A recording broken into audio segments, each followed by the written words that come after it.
शबीर चौहान पूछते हैं, हरिओम पाइप 153 पे 98 स्टॉक लिया था इन्होंने, अब आगे क्या करना चाहिए?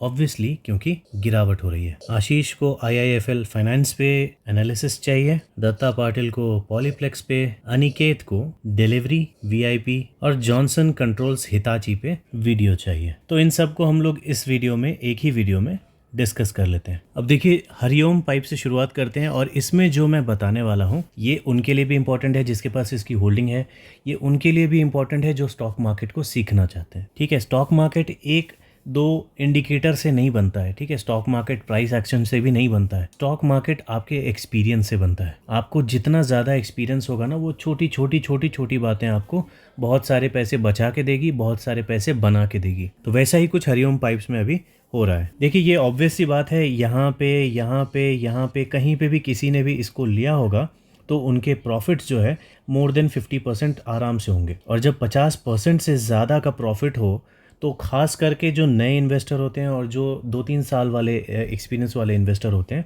वो शेयर के गिरते ही, थोड़ा बहुत भी गिरते ही उनको क्या होता है, 50% का जैसे ही 45 दिखता है और फिर 40 दिखता है तो पैनिक करने लगते हैं। अब अगर आप लोगों ने मेरे वीडियोस देखे हैं हरिओम पाइप्स के ऊपर, तो मैंने आपको ये भी बताया था कि मैंने यहाँ पे थोड़ी सी प्रॉफिट बुकिंग की है। मेरे पास भी ये स्टॉक है, मोर देन 100% प्रॉफिट में स्टॉक है और मैंने यहाँ पे इस लेवल पे प्रॉफिट बुकिंग की है। क्यों की है? क्योंकि मैंने आपको ये भी बताया था कि इसका 550 या 600 के आसपास में प्रॉफिट बुकिंग का लेवल बनता है। ठीक है, और यहाँ से ये बहुत ज़्यादा ऊपर जा चुका है ऑलरेडी, 680-90 के आसपास से ये पलटा है। तो जो इसका प्रॉफिट बुकिंग का जोन था वहाँ से काफ़ी ऊपर जाके ये अभी वहाँ पे थोड़ी बहुत सेलिंग दिखा रहा है। अभी ऐसा नहीं है कि मैं यहाँ पे होल्ड करता तो मैं कुछ नुकसान कर लेता, ऐसा नहीं है।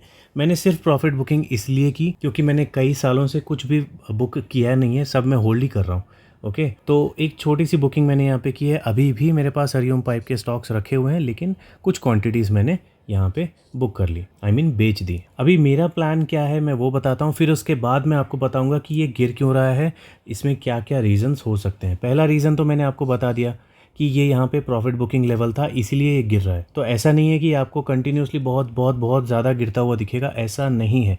अभी तक जो इसके फंडामेंटल्स और टेक्निकल शो कर रहे हैं उससे ऐसा तो बिल्कुल भी नहीं लग रहा। ठीक है, तो ये डर आप निकाल दो अभी के टाइम पे, खास करके वो लोग जिन्होंने यहाँ बाय किया है, यहाँ बाय किया है या आईपीओ के टाइम पे बाय किया है। अब किसी ने यहाँ आसपास में कहीं बाइंग की है तो आप बुकिंग करना चाहते हो तो आप कर सकते हो, क्योंकि ये गिरेगा तो हो सकता है वापस आपको उसी लेवल पे दोबारा मिल जाए। तो यहाँ थोड़ा बहुत पैसा बनाना चाहते हो तो आप बेच के दोबारा नीचे के लेवल्स पे खरीद सकते हो। ठीक है, लेकिन इसकी कोई गारंटी नहीं है कि ये यहाँ तक आएगा। मैंने मेरे वीडियोस में बोला भी था कि हमारा जो मंथली लेवल्स होते हैं, हर महीने के जो लेवल्स होते हैं, ये इसने स्टार्टिंग से अभी तक कभी भी हिट ही नहीं किया। तो अगर मैं मंथली लेवल में इन्वेस्टमेंट करने की बात करता तो जो मैंने 100% में प्रॉफिट बुक किया है वो कभी नहीं होता, मैं इसमें एंट्री ही नहीं कर पाता। तो कुछ स्टॉक्स ऐसे भी होते हैं, ये मैंने पिछले वीडियोस में भी बताया था। ठीक है, तो अब आप क्या करें, आपने ये पूछा है, तो अगर आपने यहाँ कहीं पे बाइंग की है तो आप प्रॉफिट बुकिंग कर सकते हैं थोड़ी बहुत, फिर वापस गिरे तो नीचे खरीद सकते हैं। लेकिन अगर किसी के पास यहाँ पे है, यहाँ पे है, यहाँ पहले से है, तो आप इसमें ना ही बेचें तो ज़्यादा बेटर होगा मेरे हिसाब से। अभी आपको इसके क्वार्टरली रिजल्ट्स वगैरह जो आएंगे वो भी अफेक्ट करेंगे थोड़ा बहुत, तो हो सकता है आपको एवरेजिंग करने का मौका मिल जाए। सेलिंग करना है नहीं करना है वो आपका डिसीजन है, लेकिन एवरेजिंग करने का मौका आपको शायद मिल सकता है। क्यों, मैं दिखाता हूँ। देखिए, जो मैं बताऊँगा वो आपको समझ में आएगा, ध्यान से सुनिएगा। ठीक है, ये मैंने पहले भी कई वीडियोस में बोला है दूसरे स्टॉक्स के रिलेटेड, यहाँ पे भी मैं आपको बता रहा हूँ, समझिए। अभी ये नेट सेल्स क्वार्टरली हम लोग देख रहे हैं। ठीक है, क्वार्टरली देख रहे हैं। क्वार्टरली का मतलब हर 3 महीने पे। आप देखिए, ये मार्च है, ये जून है, ये सितंबर है, ये दिसंबर है। ओके, तो 3-3 महीने के आपको ये पहाड़ दिख रहे हैं और क्वार्टरली ही रिजल्ट्स आते हैं मार्केट में, राइट। तो उनके ऊपर ही मार्केट इसको ऊपर ले जाता है या नीचे ले जाता है। लेकिन अभी क्या हुआ है कि इसका जो लास्ट क्वार्टरली रिजल्ट है वो पहले के बहुत सारे क्वार्टरली रिजल्ट से अनयूजुअली ज़्यादा आया है। ओके, लगभग डबल आया है। अब जो इन्वेस्टर्स होंगे बहुत सारे, या स्विंग ट्रेडर्स होंगे, बहुत बड़े बड़े जो शॉर्ट टर्म ट्रेडर्स होते हैं, वो लोग क्या करेंगे? वो लोग ये सोच रहे होंगे कि ये जो प्रॉफिट आया है, क्या ये अगले क्वार्टर में इसको बीट कर पाएगा? थोड़ा मुश्किल लगता है, राइट। क्योंकि ज़्यादा चांसेस किसके लग रहे हैं कि अभी देखो ये इतना ज़्यादा नीचे चल रहे थे, लगभग इसी रेंज में चल रहे थे, 125 150 करोड़ के आसपास ये चल रहा था, सडनली 250 करोड़ हो गया, तो डिफरेंस तो बहुत ज़्यादा है। तो अगले क्वार्टर में क्या ये मेंटेन होगा? तो इसी डर की वजह से लोग क्या कर रहे हैं, इसको पहले से ही प्रॉफिट बुक कर रहे हैं कि अगला क्वार्टर, उनका अजम्पशन ये है कि अगला क्वार्टर शायद यहाँ तक हो, शायद यहाँ तक हो, शायद यहाँ तक हो। ओके, इतना नीचे तो नहीं जाना चाहिए, ऐसा कुछ हुआ नहीं है इसमें, लेकिन जो भी है लोग सोच रहे हैं कि इससे कम होगा, तो उसकी वजह से लोग उस टाइम में मतलब लॉस में बेचें या कम प्रॉफिट में बेचें, उससे अच्छा अभी बेच रहे हैं। वही सेम चीज़ इसके क्वार्टरली नेट प्रॉफिट में भी हुई है। देखिए क्वार्टरली नेट प्रॉफिट लगभग यहीं पे था और ये सडनली बहुत बड़ा जंप यहाँ पे देखने को मिल गया। अब देखो दो चीज़ होंगी, अगर जो इसने अगले क्वार्टर में इसको भी बीट किया तब तो आपको बहुत ताबड़तोड़ वाली इसमें बाइंग देखने को मिलेगी, ठीक है। लेकिन जनरली क्या देखा जाता है, जब भी स्टॉक पिट रहा होता है पहले ही, तो उसके क्वार्टरली रिजल्ट खराब ही आते हैं, ठीक है। 90% टाइम्स यही होता है। क्यों? क्योंकि जो अंदर के बड़े इन्वेस्टर्स होते हैं उनको पहले ही मालूम चल जाते हैं कि रिजल्ट्स अच्छे आने वाले हैं पिछली बार से या थोड़े खराब आने वाले हैं, तो इसीलिए क्या करते हैं, जो बड़े लोग होते हैं ना वो पहले ही बेचने लगते हैं, तो उसकी वजह से स्टॉक में पिटाई पहले ही दिखने लगती है। ये हमेशा नहीं होता, कभी कभी ये गलत भी हो जाते हैं ये लोग, तो सेलिंग करके अपना नुकसान कर बैठते हैं, लेकिन ज़्यादातर टाइम 90% टाइम यही होता है कि मार्केट में पहले गिरावट होती है और बाद में रिजल्ट आता है तो वो उससे मैच कर जाता है, ठीक है। तो पॉसिबिलिटीज़ मैंने आपको बताई कि इसमें क्या रीज़न हो सकता है इसके सेलिंग का, जो अभी पिटाई दिख रही है वो क्यों हो रही है, और मैंने ये भी बता दिया कि आप किस लेवल पे इसके बायर होंगे तो आपको सेलिंग करनी चाहिए या नहीं करनी चाहिए। अगर फिर से बता रहा हूँ, यहाँ पे अगर आपने खरीदा है तो आप बुक कर सकते हो, होल्ड भी कर सकते हो, बुक भी कर सकते हो, ठीक है। अगर बुक करना है तो हो सकता है आपको यहाँ कहीं दोबारा मिल जाए, इससे नीचे भी मिल जाए, शायद मिल जाए, ओके। लेकिन अगर नीचे में आपको ये स्टॉक मिला हुआ है तो अभी तक इसके प्रॉफिट्स में कोई कमी देखने को नहीं मिली है, बहुत ही मतलब बोलते हैं लाजवाब प्रॉफिट्स आए हुए हैं इसके, ठीक है। यहाँ से देखिए डबल, और यहाँ से ये डबल नहीं हुआ लेकिन फिर भी बहुत अच्छा प्रॉफिट है, क्योंकि ये क्या है, ये 30 के आसपास है और ये 50 के आसपास है, तो प्रॉफिट जंप बहुत अच्छा है। और लॉन्ग टर्म इन्वेस्टर्स जो होते हैं उनको एनुअली ही देखना चाहिए कि एनुअल प्रॉफिट्स कम हो रहे हैं, ज़्यादा हो रहे हैं, कैसे हो रहे हैं। तो अगर एनुअल प्रॉफिट कम होता है तब हमको इसको बेच के या थोड़ा बहुत प्रॉफिट बुक करके सेफ साइड में आ जाना चाहिए, लेकिन अभी के टाइम पे ऐसा कुछ दिख नहीं रहा। आई होप जो मैंने बताया उससे आप डिसीजन ले पाएंगे। अभी इसके डेली कैंडल वाले चार्ट में अगर हम लोग देखेंगे तो रेड कैंडल्स आपको थोड़े ज़्यादा ही देखने को अभी मिलेंगे, ओके, ग्रीन कैंडल के कंपैरिजन में। अभी देखिए जो लोग इसमें एवरेजिंग करना चाहते हैं या जिन्होंने इसे कभी ख़रीदा ही नहीं, उनके लिए मैं बता रहा हूँ कि इसका मंथली लेवल जो है जुलाई मंथ का, ठीक है, इस मंथ का जो मंथली टारगेट है वो है 585 रुपीज़ का। पहले मैंने आपको बता दिया कि ये कभी मंथली लेवल पे आया नहीं है, तो यहाँ पे आएगा नहीं आएगा उसकी कोई गारंटी नहीं है। 585 कहाँ पर है, 585 यहाँ कहीं पर है, ठीक है, इस लेवल के आसपास 590 585 ये लेवल है। लेकिन एक बात बिल्कुल मत भूलना कि 580 585 जो मैं बोल रहा हूँ ये तो मंथली टारगेट लेवल दिखा रहा है, लेकिन ईयरली मतलब लॉन्ग टर्म में यही इसका सेलिंग जोन है, यही इसका प्रॉफिट बुकिंग जोन है। सेलिंग मतलब पूरा बेच के निकल जाने वाला जोन नहीं, ये इसका प्रॉफिट बुकिंग जोन है। जो शॉर्ट टर्म ट्रेडर्स होते हैं, शॉर्ट में प्रॉफिट बुक करके जाने वाले लोग जो रहते हैं, वो लोग 550 600 के आसपास में ही बुकिंग करने का प्लान कर रहे थे, ठीक है। इसलिए आपको यहाँ से ये बुकिंग जो है देखने को मिल रही है। और दूसरा रीज़न मैंने आपको बता ही दिया क्वार्टरली प्रॉफिट में, ठीक है। तो वहाँ पे भी एक्सपेक्टेशन लोगों को यही है कि अभी जो रिजल्ट आएगा Q1 का, इस साल का पहला जो क्वार्टरली रिजल्ट आएगा वो शायद पिछले क्वार्टर से थोड़ा सा ख़राब आएगा, ठीक है। तो जिन लोगों को एंट्री करनी है वो यहाँ पे इसे देख सकते हैं। अगर यहाँ पे कुछ अच्छी न्यूज़ आपको दिखती है, ख़राब न्यूज़ नहीं दिखती, तो 580 585 के आसपास में आप एंट्री करने का सोच सकते हैं। अब बात करते हैं IIFL फाइनेंस की। अब देखिए मेरा व्यू IIFL फाइनेंस के ऊपर शायद आपको बाकी यूट्यूबर से या जो भी टीवी वगैरह में सुनाया जाता है उससे थोड़ा सा डिफरेंट मिलेगा। मैं इस तरह के स्टॉक में इन्वेस्टमेंट नहीं ही करता हूँ, ठीक है, मोस्ट प्रोबेबली मैं नहीं करता। अभी क्या है इसमें देखो कन्फ्यूजन कितना ज़्यादा है। 3 साल इसमें अच्छा रिजल्ट दिखाया फिर गिर गया, फिर उसके बाद अच्छा दिखाया फिर गिर गया, है ना। एक ही साल अच्छा दिखाया फिर गिर गया, उसके बाद 2 साल कंटिन्यू गिरा, फिर 3 साल से इसमें बेटरमेंट दिख रहा है, तो क्या गारंटी है कि अभी नहीं गिरेगा, ठीक है। तो ये क्या है, ये नेट सेल्स का रिजल्ट है। नेट प्रॉफिट में भी वही हो रहा है। देखिए नेट प्रॉफिट में ये बेटर है सेल्स के मुकाबले कि इसमें 5 साल से कंटिन्यूसली बढ़ोतरी आपको दिख रही है। फिर अगले साल सेम, फिर गिर गया। बोल सकते हैं कि कोविड में गिर गया, लेकिन ये कोविड के टाइम पे ही पहले ही गिरा हुआ था, मतलब 2019 से 20 तक का जो रिजल्ट था उसका ये नतीजा था, ठीक है। तो कोविड के बाद तो ये बढ़ गया है। ओके, तो अभी लोगों का इंटरेस्ट मेरे ख्याल से इसलिए इसमें है क्योंकि ये ऑल टाइम हाई पे प्रॉफिट्स दिखाना शुरू कर चुका है, जो कि अच्छी बात है। लेकिन मेरा डर ये रहता है कि ऐसे ही प्रॉफिट तो इसने पहले भी दिखाए थे, ये भी डबल हो गया था, ठीक है। फिर उसके बाद से हर बार ये 100 करोड़ बढ़ रहे थे, लेकिन फिर गिरा भी। और जब ये गिरा तो ऐसा नहीं है कि स्टॉक उस टाइम ही गिरा था, स्टॉक देखिए कब से गिर रहा है, 2018-19 से ही गिर रहा है। तो हरिओम पाइप में मैंने क्या बोला, मार्केट पहले ही आपको बता देगा कि क्या होने वाला है, और वहीं यहाँ पे हुआ। देखो 2018 से ही ये गिरना शुरू हुआ और उसके बाद रिजल्ट्स भी खराब आने शुरू हो गए। तो जिनको मालूम था, अंदर वाले लोगों को, कि इसमें खराब रिजल्ट्स आने वाले हैं, उन्होंने पहले से ही इसमें सेलिंग मारनी शुरू कर दी थी, ठीक है। और ये पहली बार नहीं हुआ। यहाँ देखिए, ये आपको बहुत छोटा सा ग्राफ दिख रहा होगा, बहुत छोटे कैंडल्स दिख रहे होंगे, लेकिन ये कैंडल्स भी ऐसे ही होंगे उस टाइम जब ये सिर्फ आपको दिख रहा होगा ना,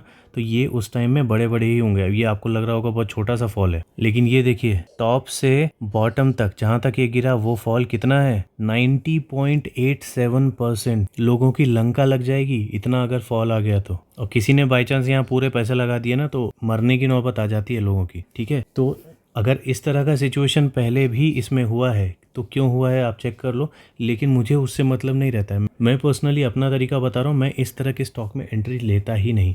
अभी यहाँ ब्रेकआउट हो गया, कुछ लोग एंटर करना चाह रहे हैं तो ठीक है, अच्छी बात है, एंटर करो। आप जब भी आपको नीचे जाता हुआ दिखता है प्रॉफिट बुक कर लो। अगर मैं होता तो मैं यही करता। अदरवाइज इस तरह के स्टॉक में अगर घुसना है ना, तो मैं जो ईयरली लेवल देता हूँ, ठीक है, ईयरली लेवल में पहला लेवल देता हूँ थोड़ा ऊपर, और दूसरा लेवल मेरा फाइनल लेवल होता है। तो जो ये फाइनल लेवल होगा ना, इस लेवल पे अगर बाई चांस आता है तो मैं आपको एंट्री करने के लिए मतलब बोल सकता हूँ कि हाँ ठीक है, आप एंट्री कर सकते हो, ऊपर में बेच देना। अदरवाइज़ मैं इस तरह के स्टॉक्स को देखता भी नहीं। अब ये भी हो सकता है कि मैं इसमें सही ना रहूँ, या कंपनी में बहुत कुछ अच्छा हो गया हो और अब शायद आपको इस तरह के फॉल्स ना देखने को मिले, है ना। कंपनी कुछ अच्छी हो जाए, डायरेक्टर अच्छे हो जाए, मैनेजमेंट बहुत ज़बरदस्त हो जाए, तो पहले वाली सिचुएशन शायद ना आए, जिसके चांसेस मुझे कम लगते हैं। फिर भी मेरे हिसाब से अगर मैं इसमें एंट्री करूँगा तो मैं 270 के नीचे में ही एंट्री करूँगा। और ये टारगेट देख के आपको लग ही गया होगा कि मैं इसमें एंट्री कभी करूँगा ही नहीं, ठीक है। तो 512 भी चल रहा है, 270 के नीचे ही मैं कंफर्टेबल रहूँगा। अगर शॉर्ट टर्म वाले इसमें इन्वेस्टमेंट करना चाहते हैं और मतलब शॉर्ट में ही बेचना भी चाहते हैं, तो उनको भी मुझे नहीं लगता है इसमें जुलाई मंथ में आपको मौका मिलेगा, क्योंकि आप डेली कैंडल भी देखोगे तो डेली कैंडल में ही अपर बॉलिंजर के पास चल रहा है।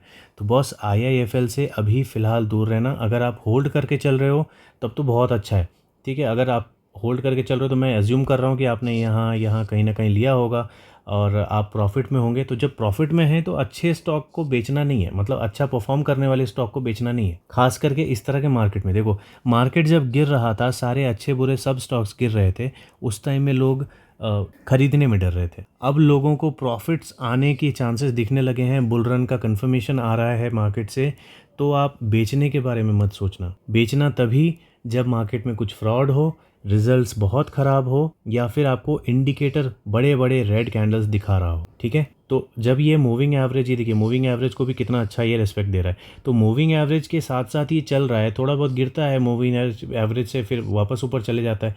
तो इसमें कोई प्रॉब्लम नहीं है, आप होल्ड करो, कब तक इसे होल्ड करना चाहते हो आप होल्ड करो, ठीक है। अपर लेवल मैं बता देता हूँ, इसका अपर लेवल जो है वो 675 से ऊपर रहेगा, ठीक है। 700 तक ये आराम से चला जाएगा। तो अगर आप इसे होल्ड कर रहे हो तो 700 तक बिंदास होल्ड कर सकते हो। वहाँ पे अगर आपको सेलिंग प्रेशर दिखता है तो आप अपनी प्रॉफिट बुकिंग कर लेना, बिना डरे कर लेना, बिना रुके कर लेना। अगला स्टॉक है पॉलीप्लेक्स कॉर्पोरेशन। बहुत सारे लोग इसे लेना चाहते हैं, बहुत सारे लोग इसे होल्ड कर रहे हैं, मुझे पता है क्योंकि इसकी क्वेरी मैं बहुत बार देखता हूँ। जिनको पता नहीं है क्या करती है, ये पॉलीमर फिल्म बनाती है, ठीक है। इसके इंट्रो में तो लिखा हुआ है most profitable producer of polymer film in India. तो क्या ये रिजल्ट में भी दिख रहा है? रिजल्ट तो हम लोग चेक कर लेंगे, लेकिन इसका मई 2023 का जो लास्ट अपडेट था उसमें प्रमोटर ग्रुप ने 24.28% का अपना स्टेक बेच दिया था। ये किसको बेचा था वो हम लोग अभी चेक करेंगे, लेकिन उससे पहले इसका सेल्स देखेंगे तो सेल्स बहुत तेज़ी से तो नहीं बढ़ रहा है। यहाँ पे ये कंसोलिडेशन में दिख रहा है, फिर उसके बाद यहाँ कंसोलिडेशन में दिख रहा है यहाँ पे, लेकिन लॉन्ग टर्म में देखेंगे तो आपको थोड़ा इंक्रीज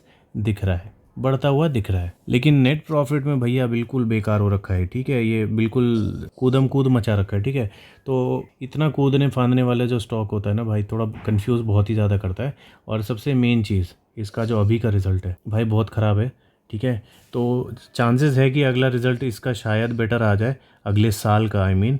तो जो 4 क्वार्टर्स आएंगे उसको मिला के अगले साल वाला बनेगा, तो हो सकता है ये बेटर हो जाए, हो सकता है इससे भी बेटर आ जाए। लेकिन अगर आप लॉन्ग टर्म इन्वेस्टर हो तो आपके लिए ये स्टॉक बहुत सरदर्द वाला बन जाएगा। अब एक चीज़ देखो, डिविडेंड कितना दे रही है कंपनी, 7.82%, खतरनाक ही डिविडेंड दे रही है। तो ये खतरनाक डिविडेंड देने वाली कंपनीज जो होती है ना, ग्रोथ कम देती हैं स्टॉक्स में ना, आपको रिटर्न कम देगी, ये डिविडेंड ही दे दे के आपको खुश करती रहेगी। और गाइज बार बार आपको बोल रहा हूँ, किसी भी स्टॉक में अगर आपको पब्लिक के पास बहुत ज़्यादा स्टेक दिखे तो वो स्टॉक आपके लिए डेंजरस हो सकता है नहीं बोल रहा हूँ, हो सकता है। देखो ये स्टॉक खराब नहीं है, ठीक है, मैं आपको डराना नहीं चाह रहा, मैं बस बता रहा हूँ कि सेफ खेलोगे तो आराम से सोओगे, है ना। अभी प्रमोटर के पास 50% से ज़्यादा का स्टेक है, उसे वो लोग मेंटेन कर रहे हैं, बहुत अच्छी बात है। FII के पास पहले बहुत कम स्टेक था, फिर उन्होंने बढ़ा लिया और अभी बहुत अच्छा खासा स्टेक उनके पास है। आप लास्ट 3 क्वार्टर से देखोगे तो आपको कम दिखेगा, ठीक है, कम करता हुआ दिखेगा, लेकिन अब प्रॉफिट बुकिंग तो हर कोई करता ही है, ठीक है, तो ये ओके है। और DII में देखोगे तो DII अपना स्टेक क्या कर रही है, कम करती जा रही है। अब इसी चीज़ को ईयरली में देखेंगे तो ईयरली में भी वही प्रमोटर हमको सेम टू सेम दिख रहे हैं। FII बहुत ही ज़्यादा अच्छे से इसको इंक्रीज़ करते हुए दिखा रहे हैं, तो FII इसको बढ़ा रही है, इसकी वजह से स्टॉक गिर नहीं पा रहा, ठीक है, इसकी वजह से स्टॉक मजबूत बना हुआ है। और DII क्या कर रही है, म्यूचुअल फंड इसे बेचती जा रही है। तो देखिए FII की तरफ से ये पॉजिटिव दिख रहा है, DII की तरफ से नेगेटिव दिख रहा है, लेकिन ओवरऑल देखेंगे तो एवरेज दिख रहा है, ठीक है, कोई खराबी नहीं है। तो अगर आप इसे होल्ड कर रहे हैं तो आपको पैनिक होने की कोई इसमें बात नहीं दिख रही। और पॉजिटिव होना है तो देखिए कैश फ्लो इसका बढ़ रहा है, रिजर्व इसके बढ़ रहे हैं, बोरोइंग्स कम हो रही है, फिक्स्ड एसेट बढ़ रहा है, तो इसमें भी इसे 3 आउट ऑफ 3 मिलेगा। लेकिन फिर भी जो इसके रिटर्न हैं वो अच्छे नहीं हैं, जो सोच के मार्केट में लोग आते हैं उतना रिटर्न्स ये नहीं देती है। अब देखिए इसके मंथली कैंडल्स वाले चार्ट में ये पहले क्या हुआ है इसे छोड़ते हैं, ठीक है, पहले भी ये खुला दिख रहा है कि ये कंसोलिडेट हुआ है काफ़ी ज़्यादा, लेकिन बहुत पहले से कंपेयर करेंगे तो आपको रिटर्न दिख जाएंगे थोड़े बहुत यहाँ पे, उसको इग्नोर करते हैं। यहाँ पे देखिए, यहाँ पे ये आपको छोटा सा फॉल दिख रहा है ना, तो ये फॉल जो शुरू हुआ था वो 2011 से पहले शुरू हुआ था और यहाँ तक 2013 के मिड तक ये फॉल करता रहा, फिर उसके बाद थोड़ी बहुत रिकवरी आई, ऐसे कोई खतरनाक इसमें मतलब बूम नहीं आ गया था, थोड़ी बहुत रिकवरी दिखी थी, मतलब लॉस कम होते हुए दिखे होंगे लोगों को। लेकिन ये गिरा कितना, लगभग 80%। गाइस बहुत बहुत पेनफुल होता है जब कोई स्टॉक 80% गिर जाता है। क्या आप ऐसा पेन बर्दाश्त करोगे, नहीं करोगे। और अभी के टाइम जो फॉल है वो देखिए कितना है, 60.87%। मार्केट इतना ज़्यादा रिकवर कर चुका है लेकिन इसकी रिकवरी अभी भी नहीं दिख रही। अब इसमें रिकवरी आई है ये आपको दिखाने के लिए सबसे पहले इसको ये वाला लेवल ब्रेक करना पड़ेगा, ऊपर जाके इसको इस लेवल से ऊपर जाना पड़ेगा, ठीक है, ऊपर में अच्छा खासा कैंडल दिखाना पड़ेगा, तब लगेगा कि इसमें शायद अब रिकवरी आनी शुरू हो गई है। लेकिन पॉजिटिव चीज़ ये भी है कि नीचे वाले बॉलिंजर के आसपास ही ये अभी आके पलटा है और वहीं पे ये कंसोलिडेट कर रहा है। लेकिन चूंकि इसका जो एनुअल रिज़ल्ट था वो बहुत ख़राब था, ठीक है, पहले वाले से बहुत ही ख़राब इसका नेट प्रॉफिट रिज़ल्ट आया है, तो इसीलिए चांसेस इस तरह के सिचुएशन में रहते हैं कि ये और गिरे, ठीक है। अभी मार्केट में सब कोई ऊपर जा रहे हैं तो ये कंसोलिडेट कर रहा है। अब कंसोलिडेशन के बाद कोई ज़रूरी नहीं है कि ये ऊपर ही जाएगा, ये वापस नीचे भी जा सकता है। अब देखिए हर चीज़ तो मैंने बता दिया, अब वो लोग जो इसमें इन्वेस्टमेंट करना ही चाहते हैं उनके लिए लेवल्स बता देता हूँ। तो पहला जो सपोर्ट लेवल है वो यही है, अराउंड 1100 का, और फाइनल जो लेवल होगा वो होगा 560 रुपये का। आप कौन से लेवल पे एंटर करना चाहते हो वो आपकी कॉल है। ये दोनों जो टारगेट हैं ये ईयरली टारगेट हैं, मंथली टारगेट इस तरह के स्टॉक्स के लिए नहीं होते। मंथली टारगेट्स उन स्टॉक्स के लिए होते हैं जो जब से आए हैं तब से कंसिस्टेंसी के साथ लॉन्ग टर्म में ऊपर जा रहे हैं, ठीक है, जो इस तरह से जाते हैं, तो इनके ऊपर हमारे मंथली टारगेट्स काम करते हैं, ना कि इस तरह के स्टॉक्स पे। तो इन तरह के स्टॉक्स पे आप ईयरली टारगेट को कंसिडर कर सकते हो। और जो लोग इसे होल्ड कर रहे हैं वो इसके FII की होल्डिंग पे नज़र बना के रखे रहना हमेशा, ठीक है। FII अगर इसमें अपना होल्डिंग थोड़ा भी कम करती है तो अगर मैं रहता उस जगह पे तो मैं इसे एग्ज़िट कर देता, मैं इसमें से एग्ज़िट हो जाता, क्योंकि एक FII ही है जो इसे बचा के रखी हुई है अभी तक, और FII ही है जो इसे ऊपर लेके जा सकती है। अब बात कर लेते हैं डिलीवरी और VIP इंडस्ट्रीज़ के बारे में। तो गाइस इस तरह के गिरते हुए स्टॉक में अगर इन्वेस्टमेंट करने का प्लान आप कर रहे हो तो इसका प्रॉफिट और सेल्स देखना सबसे ज़्यादा ज़रूरी होगा। अब देखिए इसके सेल्स जो है वो कंसिस्टेंसी के साथ ऊपर जा रहे हैं, वेरी गुड, लेकिन इसका नेट प्रॉफिट कुछ और ही बता रहा है। लॉसेस खतरनाक बढ़ते जा रहे हैं, ठीक है, यहाँ पे भी लॉसेस खतरनाक बढ़ते जा रहे हैं।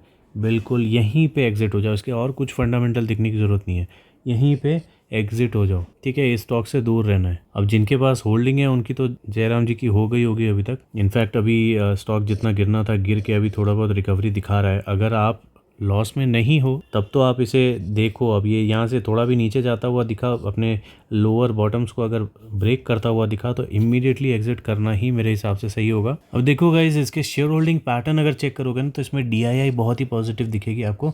DII इसमें क्या है, बाइंग करती हुई दिखेगी, ठीक है, और कंटिन्यूसली बाइंग कर रही है, बहुत अच्छी। 10% से ज़्यादा की अगर होल्डिंग किसी स्टॉक में होती है तो उसके लिए पॉजिटिविटी थोड़ी बढ़ जाती है। यही रीज़न है कि बहुत ज़्यादा पैनिक करने वाला स्टॉक ये देखने से नहीं लगता। और इवन FII भी देखेंगे तो आपको FII थोड़ा थोड़ा कम करते हुए यहाँ से देखिए, ये थोड़ा अनयूजुअल लग रहा है, इसमें प्रमोटर है ही नहीं, है ना। यहाँ पे देखो प्रमोटर्स होल्डिंग कितनी है, 0। तो इसको कौन चला रहा है, इसको FII चला रहे हैं, DII चला रहे हैं और आप लोग चला रहे हैं, पब्लिक चला रही है, ठीक है। तो इसमें प्रमोटर है ही नहीं। अब इसका क्या रीज़न है क्या नहीं है, मैं उस पछड़े में नहीं पड़ता। मुझे प्रॉफिट नहीं दिखे, खत्म, मैं वहाँ से बाहर हूँ, ठीक है। ज़्यादा टाइम वेस्ट करना ही नहीं। अब देखो कुछ लोगों की आदत क्या होती है पता है, कुछ लोगों की आदत होती है कि ऐसे स्टॉक ढूंढने लगते हैं ना जिसमें कोई पैसे नहीं लगा रहे, उसी में बिल्कुल मतलब बादशाह बनने की कोशिश करते हैं कि अरे इसमें तो देखो, उनकी थॉट क्या रहेगी मैं बता रहा हूँ। उनकी थॉट ये रहेगी, अरे DII पागल थोड़ी है, DII इतना खरीद रही है, हाँ मैं भी यहीं पे खरीद लेता हूँ, अभी इतना गिर गया, अब इससे ज़्यादा क्या ही गिरेगा, यहाँ पे मैं ले लूँगा और मैं यहाँ से करोड़पति बन जाऊँगा, अरबपति बन जाऊँगा, सबको गलत साबित कर दूंगा। भाई गलत साबित कर भी दोगे ना तो एक स्टॉक में करोगे, फिर ये आपको ना गंदी आदत लगा देगी, फिर इसकी वजह से आप आगे आने वाले 2-3 स्टॉक में फंसोगे। इसका तो प्रॉफिट जाएगा ही जाएगा और आगे के पैसे भी आपको लौटाने पड़ जाएंगे, ठीक है। तो ऐसे स्टॉक में क्यों ना पैसे लगाओ जो इतना अच्छा परफॉर्म कर रहे हैं, प्रॉफिट ऊपर जा रहे हैं, सेल्स ऊपर जा रहे हैं, FII की होल्डिंग है, DII की होल्डिंग है, वैसे क्यों नहीं स्टॉक लेना चाह रहे, ठीक है। तो तीसमार खान मत बनो, ऐसे स्टॉक से थोड़ा दूर रहो। और किसी ने अगर इसे IPO में ले लिया है तब तो भैया आपका बहुत लॉस हो चुका है ऑलरेडी। आप अगर फिर भी इसे होल्ड करके बैठे हुए हो तब तो अभी बुल रन चल रहा है, तो क्या पता ये कोई चमत्कार ही दिखा दे, है ना। तो होल्ड करके रखो, क्या करना है इसको बेच के। फिर भी प्रॉफिट्स वगैरह चेक करते रहना, अगर उसमें बेटरमेंट दिखता है, उसमें बढ़ोतरी दिखती है तो ही इसे होल्ड करना, अदरवाइज देखना कहाँ पे निकल सकते हो इससे, ठीक है। अगला स्टॉक है VIP इंडस्ट्रीज़। कंसिस्टेंट कंपाउंडर तो ये नहीं है, ठीक है, क्योंकि आपको फॉल्स यहाँ पे भी दिख रहे हैं, ठीक है। यहाँ बीच में बहुत अच्छा फॉल हुआ है, 2018 में शुरू हुआ और वो कोविड तक चला, फिर कोविड के बाद जो बूम आया उसमें ये ऊपर चला गया, लेकिन फिर अपने टॉप के आसपास से ही ये नीचे आने की कोशिश कर रहा है, ठीक है। तो ये अच्छे साइंस तो नहीं है, लेकिन अगर ये इस जोन में ही कंसोलिडेशन में चलता है, जैसे ऐसे ऐसे ऐसे ऐसे चलता है, तो आपको ये देखना पड़ेगा कि ये ऊपर ब्रेक देता है या नीचे ब्रेक देता है। तो जहाँ भी ये देगा वहाँ से आप अपनी एंट्री या एग्जिट डिसाइड कर सकते हो, अगर आपके पास इसकी होल्डिंग है तो। और एंट्री करना चाह रहे हो तो क्यों करना चाह रहे हो पहले कमेंट सेक्शन में बताओ, फिर मैं बताऊंगा इसमें एंट्री के लेवल्स क्या है। क्योंकि इसके प्रॉफिट देख के तो ऐसा मुझे नहीं लग रहा कि इसमें ऐसा कोई चमत्कार होने वाला है। लास्ट 3 साल से आपको जो दिख रहा है वो कोविड का जो प्रेशर इस पे पड़ा था वो उसके प्रॉफिट्स को ये रिकवर अभी कर रहा है, ठीक है। अगर ये कंटिन्यूसली ऐसे और 2-3 साल कर देता है तब ये स्टॉक थोड़ा इज्जतदार दिखेगा, अदरवाइज अभी फ़िलहाल मुझे इसमें कोई उतना अट्रैक्शन नहीं हो रहा। लेकिन हाँ, अगर ये गिर जाता है तब ये थोड़ा लेने लायक स्टॉक हो जाएगा, लेकिन शॉर्ट टर्म के लिए। रीज़न है शेयर होल्डिंग पैटर्न।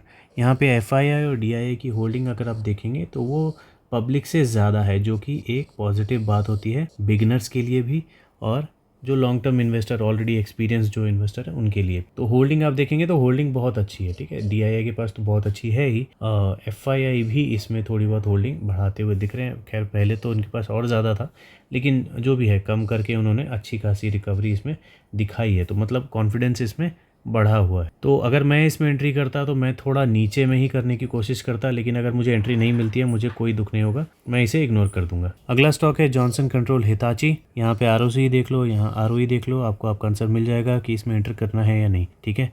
तो एंट्री तो नहीं करना है। तीसरा और एक रीज़न चाहिए, तो ये प्रमोटर होल्डिंग है और ये इन्होंने गिरवी रखा हुआ है, ठीक है। तो आगे ज़्यादा कुछ देखने की ज़रूरत नहीं है। अगर आपके पास इसकी होल्डिंग है तो आप देखो इसमें कब निकल सकते हो, अदरवाइज़ अभी के टाइम पे इसमें एंट्री अभी नहीं, कभी नहीं, इसमें एंट्री करना ही नहीं है, ठीक है। ये बिल्कुल ही बेकार स्टॉक दिख रहा है। अभी ये जो भी आपको इसके चार्ट में आपको तेज़ी दिख रही है, जो भी दिख रहा है, ये तेज़ी तो नहीं है। यहाँ पे तेज़ी बोल सकते थे, लेकिन जब ये इतना ही बढ़ा इतने सालों में और फिर गिर गया तो क्या ही बोल सकते हैं। अब इसमें आपकी होल्डिंग है या नहीं ये आप बता सकते हो, तब मैं आगे इसके बारे में आपको या तो मैसेज करके बता दूंगा, क्योंकि इसके ऊपर वीडियो बना के बाकी लोगों का टाइम वेस्ट करने से कोई फ़ायदा नहीं है, ठीक है।